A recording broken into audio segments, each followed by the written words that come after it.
Welcome to my channel. I'm the cover call guy, and my portfolio currently uses me about $72,000 a year, about $6,000 a month, almost $1,400 a week, and about $200 per day. I'm trying to reach a goal of $120,000 per year using only cover call ETFs. Legal disclaimer before we start this video. This content is for information and educational purposes only and is not financial advice. I am not a licensed financial advisor or tax professional.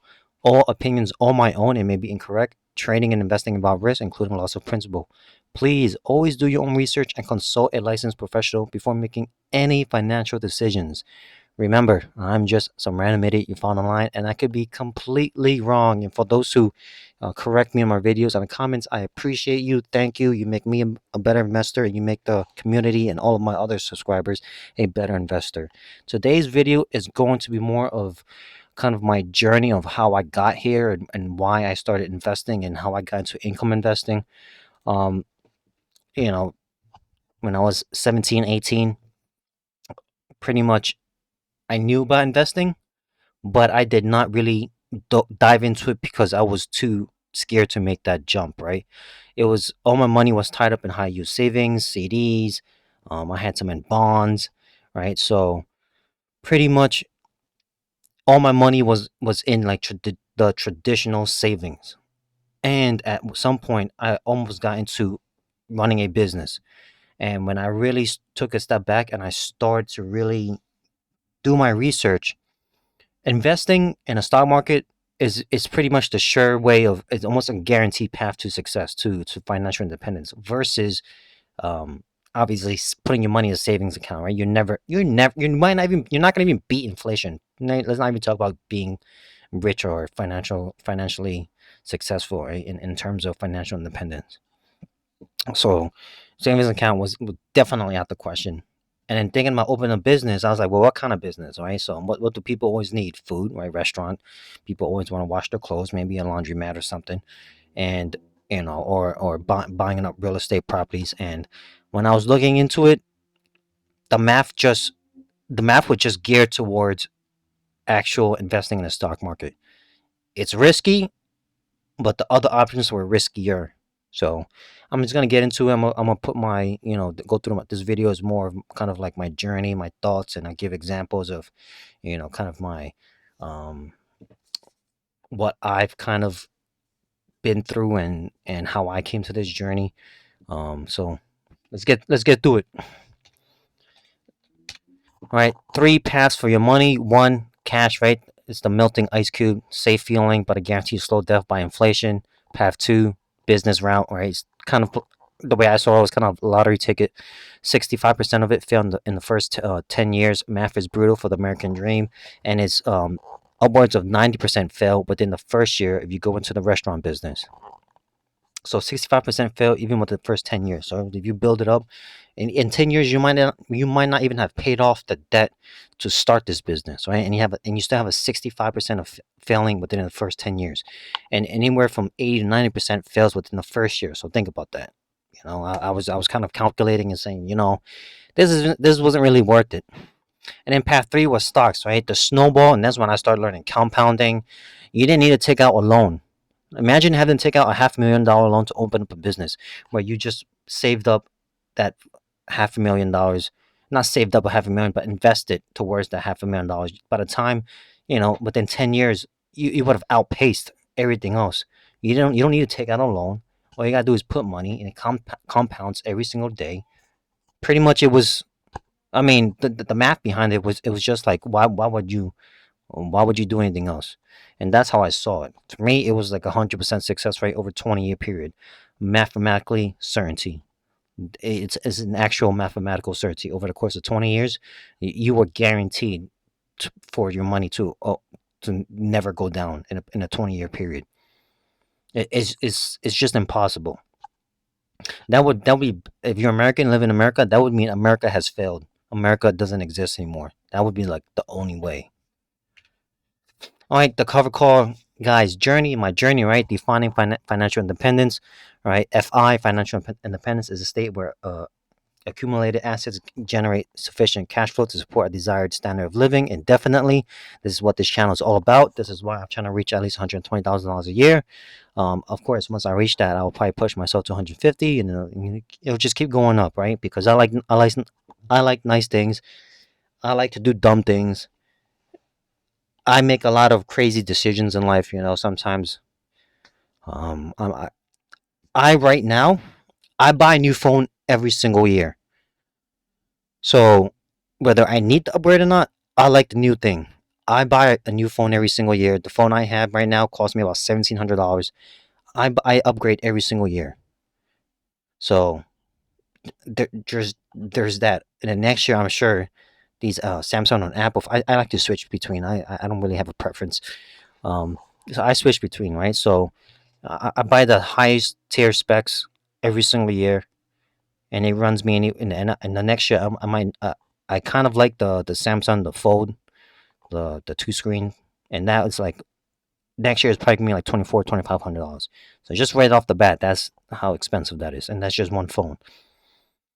And if I really continue this YouTube journey, if I can get the support, the love from you guys, if it keeps growing, hopefully, right? So I'm eventually gonna have to upgrade, right? I'm gonna have to buy a really nice desktop or laptop, and I'll have to work on this mic issue, right? I'm gonna have to start, paying for all these pro applications and stuff like that to make the video better. So it takes a lot of money, and I like to invest, and this is an investment itself. So you know, I digress. Before I go off topic, right? But this is kind of pretty much my journey. It's not really going off topic, but I'm kind of telling my prior life story and going forward. I hope the channel grows. I'm trying to grow it. Um, I didn't really have that mentor in a way to really kind of um, help me out in the beginning. I knew about it. I had some people that were doing things on their own, and I would ask questions, but there was really no one to really guide me. So I'm trying to give others, especially new investors in general, that subscribe from my channel, ask the questions. Hey, can you make a video on this? And I'll be glad to make a video for you. Absolutely, 100%. That way you don't make the mistakes that I made, right? So, um, because I FOMO'd before, in the beginning, I FOMO'd before, and what I lost like upwards of like $40,000 just FOMO. So, I tell you guys, don't FOMO. Wait, be patient. DCA. There's nothing wrong with lump sum. There's nothing wrong with DCA, right? Don't just buy something because everybody's dying. Wait for the right price. Anyways, let's go back to the video, right? The path often obscured by conflicting narratives, and we analyzed three in this video: the saver, which I used to be, conservation of capital; the entrepreneur, aggressive pursuit of alpha. I almost started a business. And the investor, wealth through public equity, right? That's what I'm doing right now, and pretty much all of my subscribers and people that watch this video leave a comment. That's what you guys are doing. Right, the hypothesis, broad-based equity investing represent the only guaranteed path to early financial success, right? And this report, I got this pretty much from BLS and SP 500 historical metrics and the Dow Bar behavioral studies. That's what they're saying. In the long term, over a course of 20 years in the stock market, you are guaranteed to win. Guaranteed. Over the course of 20-year period, in the stock market, if you're invested, stay invested, and you keep dollar cost averaging, you keep putting money in, you are guaranteed. Is a 99.9% success rate. That 0.1 is really the market imploding, nukes went off, all this other extra BS went off in the world. That's the only way you lose.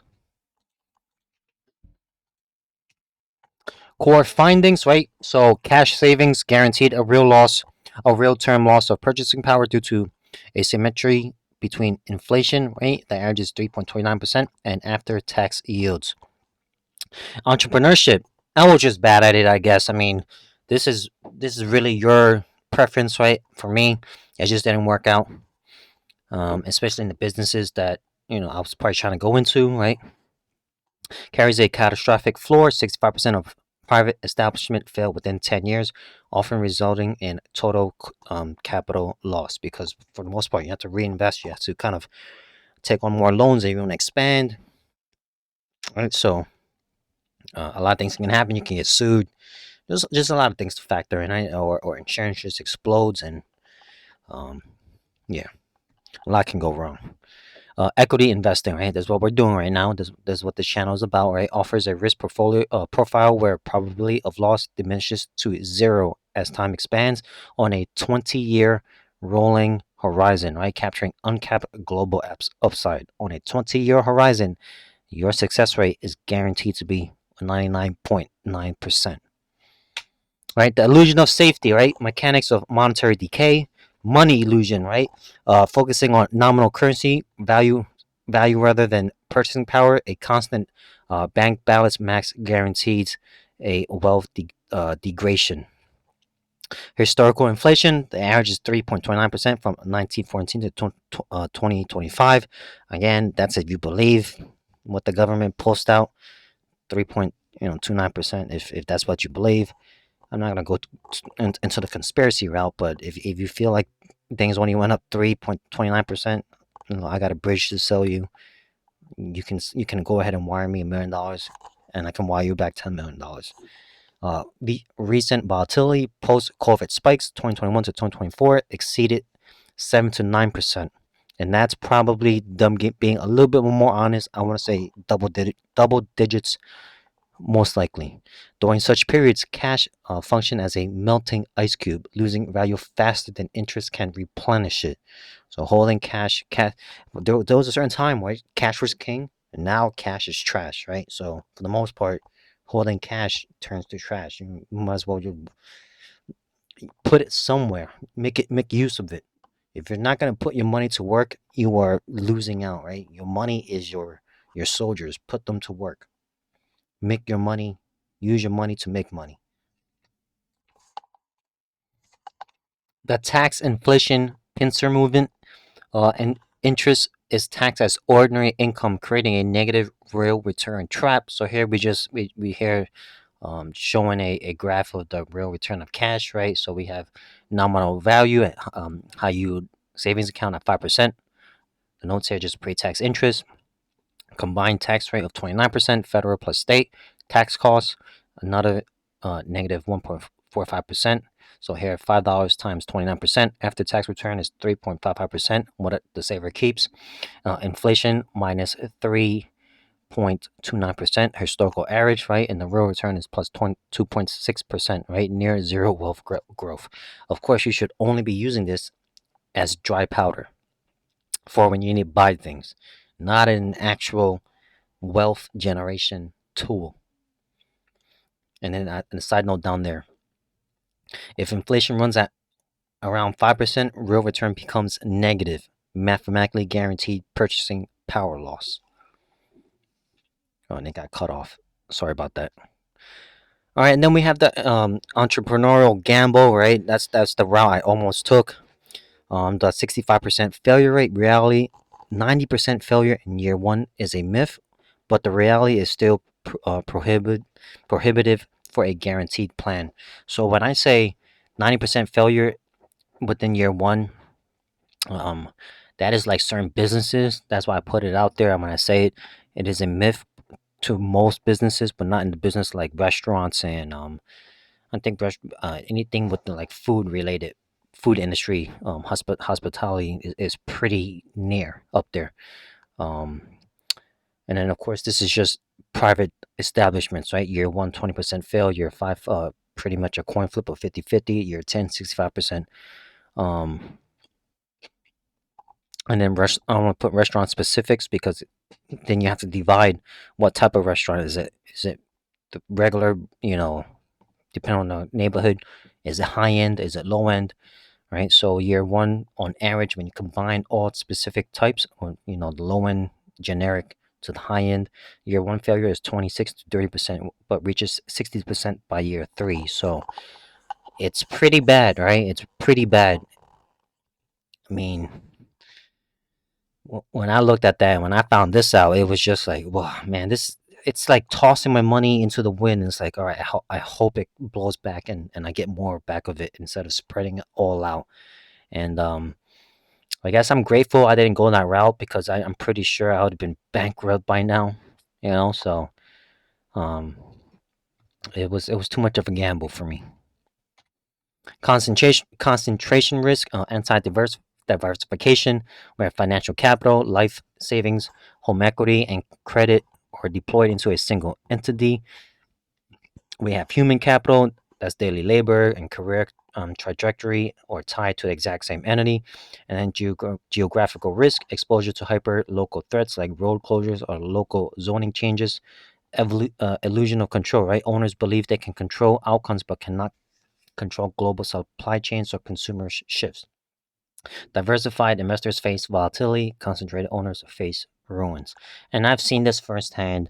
The business around, if you're growing up, you see it just come and go. Some stay for a year or two, some for 10, 20 years, and those that do really well, 30 years plus. Um, but it's like it's a pick and choose battle here. And I feel like unless you really have that capital to back you up, and or you come from family who already runs a successful business, and you have that backup where it's like, all right, if it fails, whatever. I'm just gonna go back to what works with family support. And then yeah, but talking about generically, most people like myself didn't have that backup, didn't have that plan B. And then we just talk about, why investing is a guaranteed 100% success, right? Investing is guaranteed over long horizons. Time converts market risk into market certainty using data from 1926 to 2024. And then time horizon, 1 year, positive return probability is 73%. See how high that is? 1 year. And you see all these restaurants failing within 25 to 30%, and then goes even higher, right? Real return range is 43 to 54%. And then 10-year positive return probability is 94%. And then real return is anywhere from 2 to 20%. And then positive return probability after 20 years or more is 100%.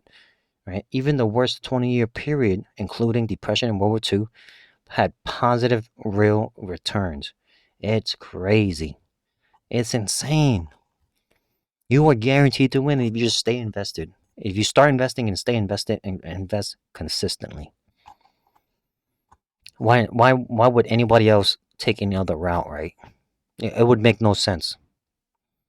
Like, I'm a gambling man myself, but when it comes to money, if I were to gamble, it would be like pocket change. But there are some people out there that just goes all in knowing it's a coin flip. And to me, that's kind of crazy. Absolutely insane, especially if you have no plan B too. Visualizing the path, right? Cash versus S&P 500. Using the scenario here, 2007 to 2024. Starting capital is 100,000. Start date pre-2008 cash peak.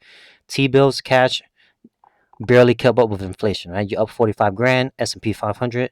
You now have almost 600,000 despite a negative 50% crash in 2008. You're still up. Insane. It is literally a money making machine, generational wealth machine. The mathematical miracle, investors versus delayed entrepreneur. Assumption $500 a month contributions, 10% nominal returns.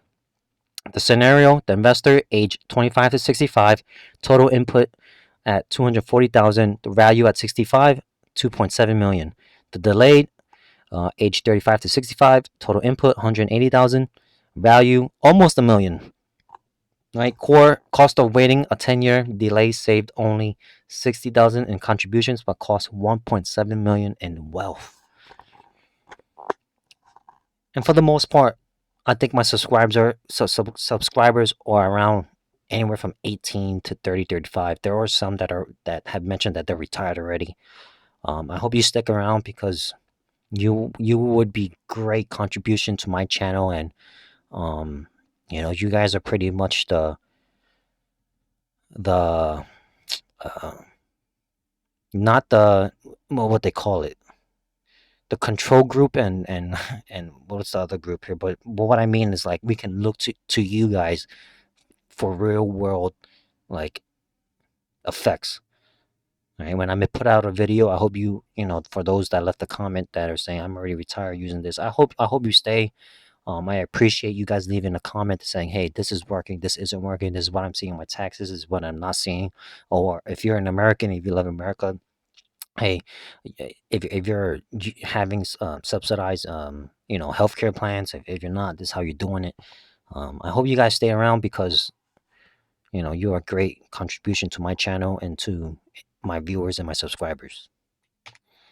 The hierarchy of certainty, right? So this is just kind of a chart to show more of the S&P success rate versus everything else.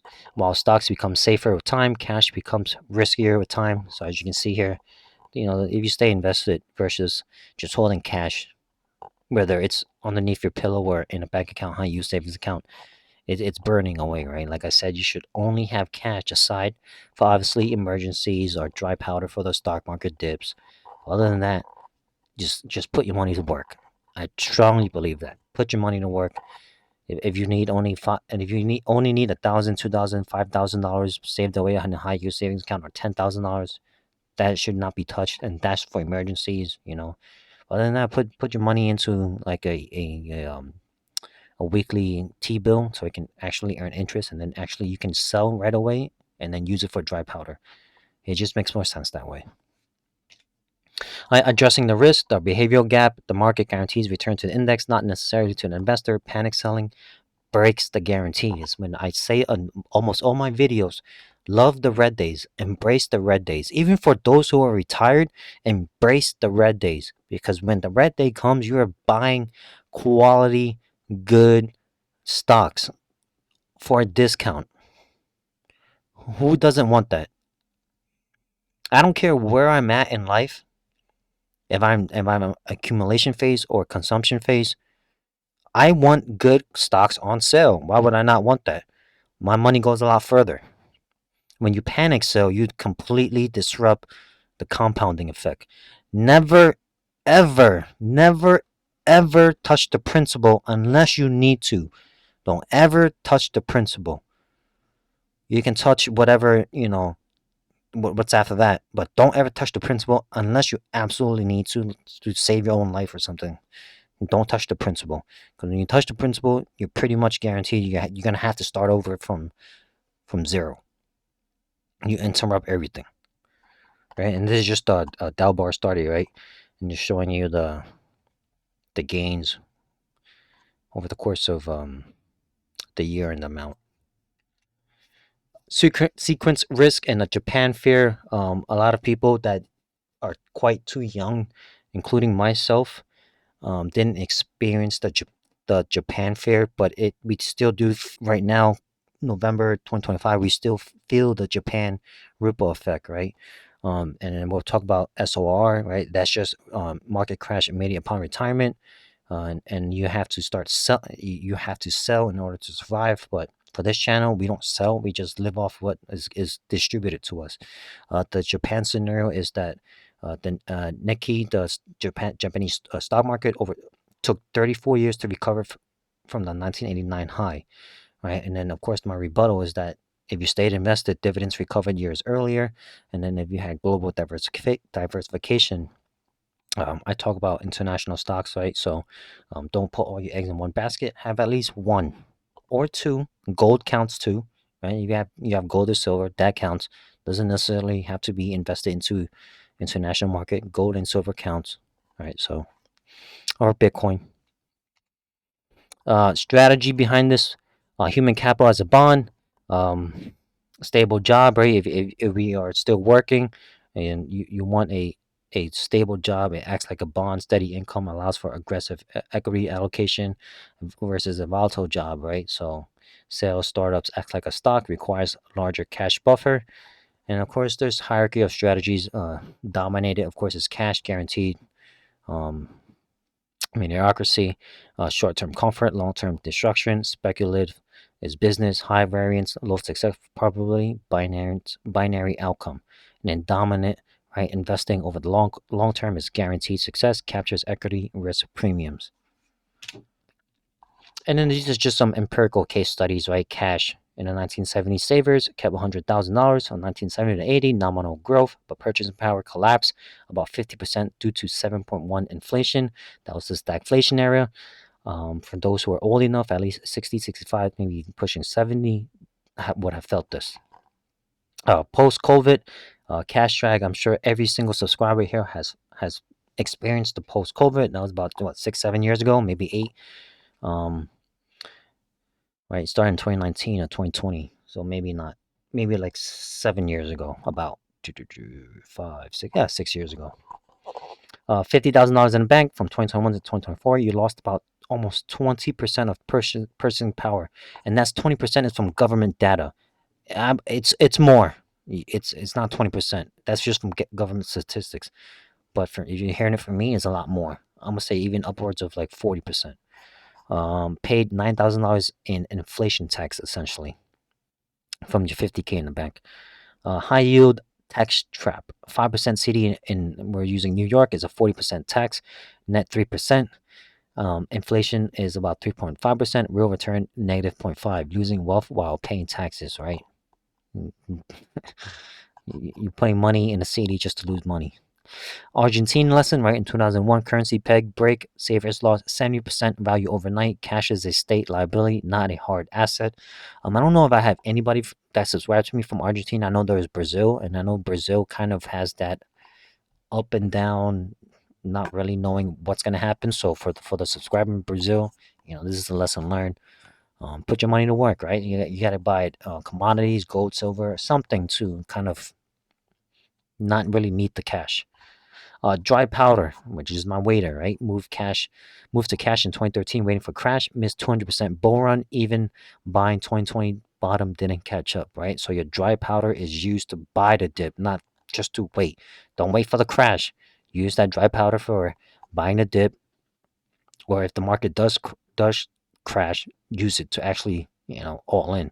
Don't just have dry powder to wait and be like, okay, I'm not using it until a big move. I always say, given a red day, use it. Not all of it, if you want to, but nibble. That's the comment I always leave. Nibble in the red days, and I kind of get a lot of pushback. It's like, well, why would you want to do that, even if you're only down just about a little bit, or you're not really down? Well, it makes sense to. You don't want to buy it when it shoots up. That wouldn't really make sense.